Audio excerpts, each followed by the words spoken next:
how bad it could have been. Right now at 6, scary moments in Carson. A 4-year-old bitten by a coyote. The attack caught on camera. What we're learning about the animal's past. Plus a neighborhood nuisance. What's being done to fix the homeless problem outside this post office? We're live in Westlake. And President Trump firing another cabinet member, his second in less than a month. Pam Bondi off the job tonight. What we're learning about the decision and who will replace her. This is NBC4 News at 6. And we begin at 6 with that coyote attack caught on camera in Carson. A 4-year-old boy shaken but doing okay tonight. Good evening once again, everyone. I'm Colleen Williams. And I'm Kathy Vara in for Michael Brownlee. The Department of Fish and Wildlife says this isn't the first time this animal has attacked. NBC4's Amber Frias spoke with a family in the coyote's most recent attack. She's live with their reaction tonight. Amber? Hey, Colleen, Kathy, that's right. The Department of Fish and Wildlife tells us that this same coyote that attacked the 4-year-old boy whose family we spoke with today had already attacked somebody else in February. Now, like you mentioned, the 4-year-old boy is doing okay, just shaken. He still has puncture marks across his body from the attack, but the family says they're thankful because it could have been much worse. They showed us video of the attack. We have that for you, but we do want to warn you, the images to watch. A terrifying moment.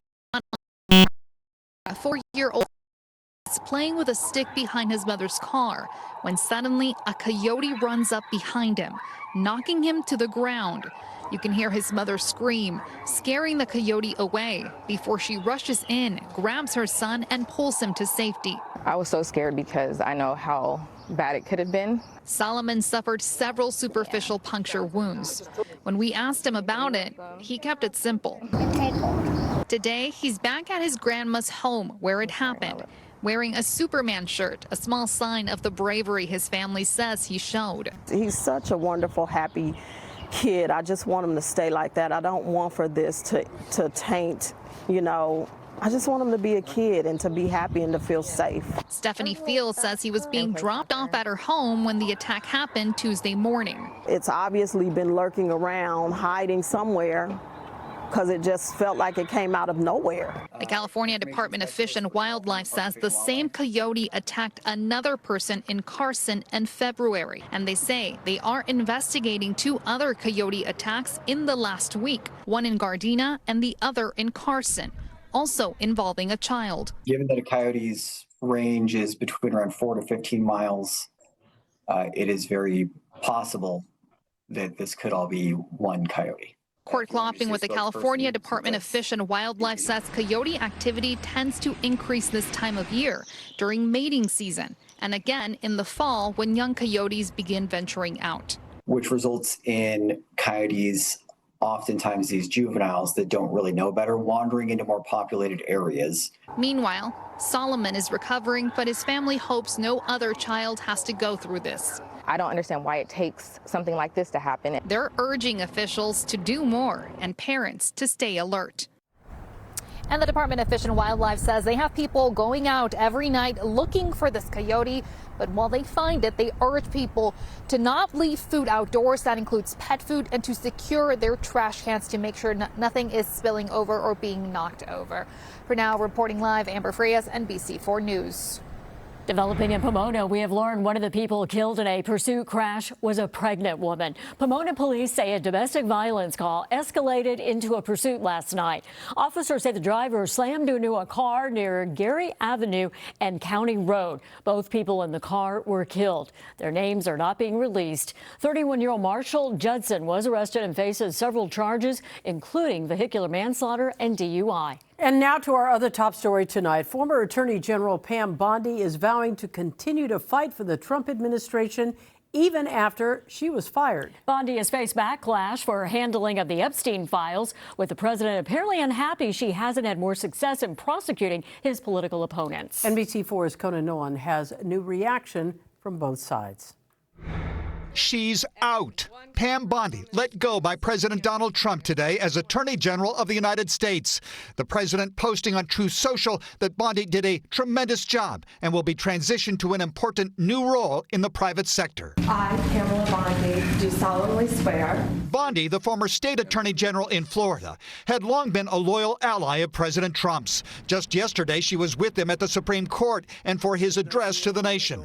But NBC News reports the president had been growing frustrated with Bondi because she wasn't delivering on his vision. She's been unsuccessful in bringing cases against the president's perceived enemies, including New York Attorney General Letitia James and former FBI Director James Comey, and that the mortgage fraud case against California Senator Adam Schiff, who led the first impeachment trial against the president, is also falling apart. How are military strikes on these boats in the Caribbean legal? And you refuse to even answer that question. You were asked, law degree, excuse me. Schiff, who had a bitter exchange with Bondi during her appearance last October before the Senate Judiciary Committee, was happy to see her go, writing in a post on X that Bondi saw an unprecedented weaponization of the Justice Department that brought the rule of law to its knees. But the biggest misstep Bondi may have made was on the Epstein files, such as when last year she said this about Epstein's client list. It's sitting on my desk right now to review. But then the Justice Department released a memo stating it had found no incriminating client list and no credible evidence of blackmail. That caused a huge backlash in the Trump base, many who believe there was a cover-up.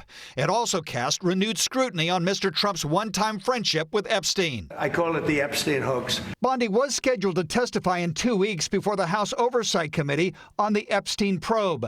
Members of the committee from both parties still want her to appear. Long Beach Congressman Robert Garcia is the ranking Democrat. You now have an opportunity to come clean. You now have an opportunity to be honest. You don't work for Donald Trump anymore. Tell us the truth about why was there this cover-up.